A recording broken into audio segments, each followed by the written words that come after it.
नमस्कार मित्रांनो. आज आपण एक असा इन्व्हेस्टमेंट ऑप्शन बघणार आहोत जिथे सर्वजण दुर्लक्ष करतात.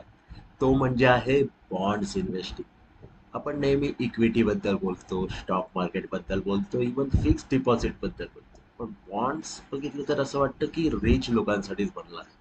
हा गैरसमज दूर करण्यासाठी हा व्हिडिओ करत आहे. नमस्कार, मी राहुल परब.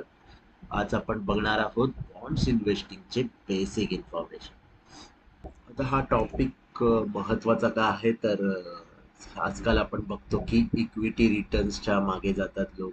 सोशल मीडियाचे टिप्स फॉलो करून इन्व्हेस्टमेंट करतात. तसंच हाय रिटर्न्सच्या मागे धावत धावत काहीतरी मग नंतर पश्चाताप येतो. कारण काय, मार्केटमध्ये व्हॉलेटिलिटी तर असतेच. गेले 1.5-2 वर्ष तुम्ही अनुभवलं असेल की व्हॉलेटिलिटी वाढली की पॅनिक सुरू होतं आणि अशा सिच्युएशनमध्ये काय करावं हे कळत नाही.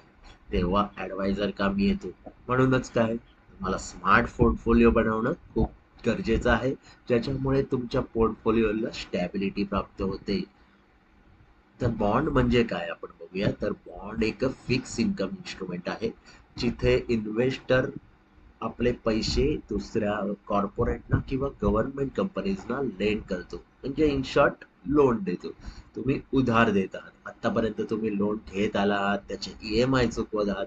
पण आता ही वेळ आहे की तुम्ही एखाद्या कंपनीला लोन देऊ शकता आणि त्यावर ती कंपनी तुम्हाला इंटरेस्ट देईल, रेग्युलर इंटरेस्ट. आणि मॅच्युरिटीला तुमचं अख्खं प्रिन्सिपल परतही मिळेल. तर इन शॉर्ट म्हणायचं तर हे आहे फिक्स इन्कम इन्व्हेस्टमेंट. पुढे बघूया तर बॉन्ड्सचे वेगवेगळे टाईप्स आहेत. बॉन्ड मार्केटमध्ये स्पेशली 4 टाईप्स असतात. गव्हर्नमेंट सिक्युरिटीज, ज्याला म्हणतात GSEC, हे सेंट्रल गव्हर्नमेंट इश्यू करतं. स्टेट डेव्हलपमेंट लोन्स, ज्याला म्हणतात SDLs, इश्यू करतात स्टेट गव्हर्नमेंट. आणि हे जनरली एक्सपेंडिचर डेव्हलपमेंटसाठी असतात. कॉर्पोरेट बॉन्ड असतात जे banks, private institutions, financial institutions हे जारी करतात. आणि लास्ट आहे म्युनिसिपल बॉन्ड, जे इश्यू करतात लोकल सिव्हिक बॉडीज असतात, जे आपल्या अर्बन इन्फ्रास्ट्रक्चरसाठी युजफुल, त्यांना पैशाची गरज असते तेव्हा ते इश्यू करतात. काही बॉन्ड्स कंपॅरेटिव्हली सेफर असतात, तर काही रिस्क असल्यामुळे हायर रिटर्न्सही देतात. Higher the risk, higher the return. तर इन्व्हेस्टर्सनी हे बॉन्ड्स कन्सिडर का केले पाहिजे, तर बॉन्ड्स युजफुल ठरू शकतात रेग्युलर इन्कमसाठी, पोर्टफोलिओ स्टॅबिलिटीसाठी, इक्विटी व्हॉलेटिलिटी कमी करण्यासाठी, तसेच महत्त्वाचं डायव्हर्सिफिकेशनसाठी. कारण काही डायव्हर्सिफिकेशन सध्या खूप इम्पॉर्टंट आहे आपल्या पोर्टफोलिओसाठी. आणि कॉर्पोरेट बॉन्ड्स, काही कॉर्पोरेट बॉन्ड्स तर असे आहेत जे बँक्स FD पेक्षाही जास्त रिटर्न देतात. त्यामुळे हा ऑप्शन तुम्ही बघितलाच पाहिजे. पुढे जाऊ तर आपण वेगवेगळे आता कॉम्पोनंट्स बघणार आहोत बॉन्ड्सची. तर पहिला आहे कुपन रेट. कुपन रेट म्हणजे तुम्हाला मिळणारा पर्सेंटेज रेट ऑफ रिटर्न. नियमित इंटरेस्टचा जो रेट जारी केला आहे, जसं सेव्हिंग अकाउंट्स किंवा फिक्स डिपॉझिटमध्ये बँक्स तुम्हाला रेट ऑफ इंटरेस्ट काय आहे सांगतात, 6.5%, 7%. तर इथेही तसे तुम्हाला 7.5% असो, 8% असो, जे असतील ते आधीच डिक्लेअर करतात. मॅच्युरिटी, मॅच्युरिटी म्हणजे काय असेल, ती मॅच्युरिटी डेट ही एक अशी डेट जेव्हा तुमचे परत पैसे मिळतील, तुमचं प्रिन्सिपल अख्खं परत तुम्हाला रिटर्न मिळेल. समजा आज इश्यू केला आहे आणि 6 महिन्यांनी मॅच्युरिटी डेट आहे, तर 6 महिन्यानंतर तुम्हाला तुमच्या अकाउंटमध्ये पूर्ण प्रिन्सिपल परत येईल. थर्ड आहे की फेस व्हॅल्यू. फेस व्हॅल्यू म्हणजे प्रिन्सिपल अमाऊंट ऑफ बॉन्ड, म्हणजे बॉन्डची मूळ किंमत जी सेट केली असेल ॲट द टाइम ऑफ इश्युअन्स. तर ती असू शकतं, ₹100 पण असू शकतं किंवा ती 10 लाख पर्यंत पण असू शकतं. आणि YTM एक महत्वाचा कॉम्पोनंट आहे, yield to maturity. Bond maturity पर्यंत होल्ड केल्यास जो नफा मिळेल, जो अपेक्षित वार्षिक परतावा, मराठी शब्दात सांगतो, त्याला म्हणतात YTM, yield to maturity, annualize return An investor earns if the bond is bought at current market price and held till maturity. आणि अजून एक गोष्ट सांगू इच्छितो, क्रेडिट रेटिंग. क्रेडिट रेटिंग काय असतं? बॉन्ड जारी करणाऱ्या संस्था असतात त्यांची आर्थिक क्षमता आणि विश्वासार्हता दाखवणारा एक दर्जा इंडेक्स असतो. सर निफ्टी एक इंडेक्स आहे. तसं क्रेडिट रेटिंग एजन्सीज प्रत्येक बॉन्डला एक रेटिंग देतात. त्याच्यात ट्रिपल ए रेटिंग असो, ट्रिपल ए प्लस, बी, असं वेगवेगळे टाईप्सचे रेटिंग आहे. या रेटिंगवर आपण एक व्हिडिओ नक्की करू पुढे जाऊ. तर आता हे समजून घ्या की हा एक क्रेडिट रेटिंग.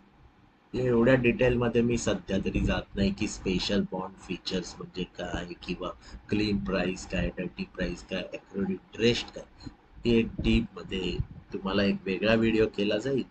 सध्या समजून घ्या की कोण इन्व्हेस्ट करू शकते. तर एलिजिबल इन्व्हेस्टर्स आहेत resident, retired individuals, Indian residents, अजून हाऊसवाईफ असू दे, सॅलरीड एम्प्लॉईज, बिझनेस ओनर्स असू दे, किंवा ज्यांना डायव्हर्सिफाईड पोर्टफोलिओ करायचा आहे ते इन्व्हेस्ट करू शकतात, किंवा कॉन्झर्वेटिव्ह इन्व्हेस्टर्स. कॉन्झर्वेटिव्ह इन्व्हेस्टर्स कोणाला म्हणतात? ज्यांना इक्विटीची रिस्क, जोखीम नको आहे आणि त्यांना पीस ऑफ माइंड हवी आहे, त्यांच्यासाठी हा योग्य ऑप्शन असेल.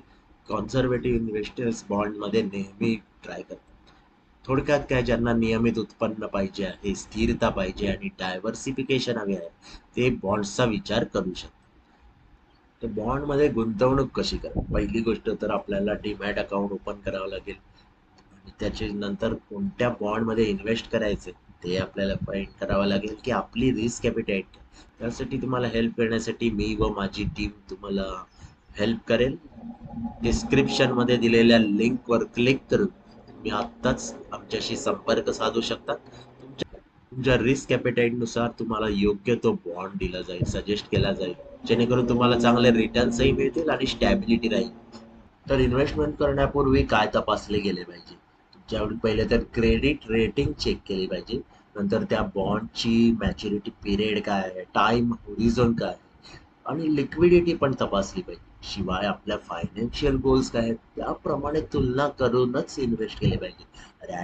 रॅन्डम इन्व्हेस्टिंग ही आपल्या फायनान्शियल गोल्सला लाभदायक कधीच नसणार आहे. त्यामुळे प्रॉपर ॲडवायझरचा सल्ला घेऊनच इन्व्हेस्ट करा.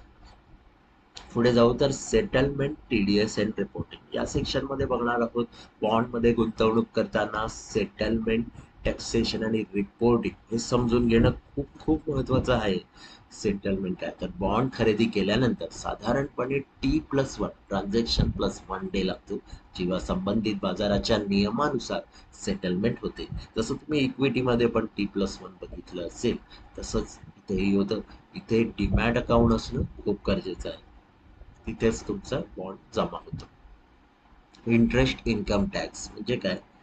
जे तुम्हाला बॉन्डवर जे इंटरेस्ट इन्कम येत आहे, फिक्स इन्कम जे येत आहे त्यावर तर टॅक्स लागतोच. पण इथे इक्विटी सारखा STCG, LTCG नाही, तर तुमच्या टॅक्स स्लॅबनुसारच तुम्हाला टॅक्स लागेल तुमच्या इंटरेस्ट इन्कमवर. तर योग्य ते चेक करूनच इन्व्हेस्ट करणं खूप गरजेचं आहे. बॉन्डचे टॅक्स रूल्स समजून घेणं खूप इम्पॉर्टंट आहे. कॅपिटल गेन्स, बॉन्ड मॅच्युरिटीपूर्वी विकल्यास जनरली तुम्हाला कॅपिटल गेन लागतो किंवा लॉसही होऊ शकतो. तर त्यावरील कर नियम, होल्डिंग पिरियड आणि लागू असलेल्या अटी या सगळ्या वाचूनच इन्व्हेस्ट करा.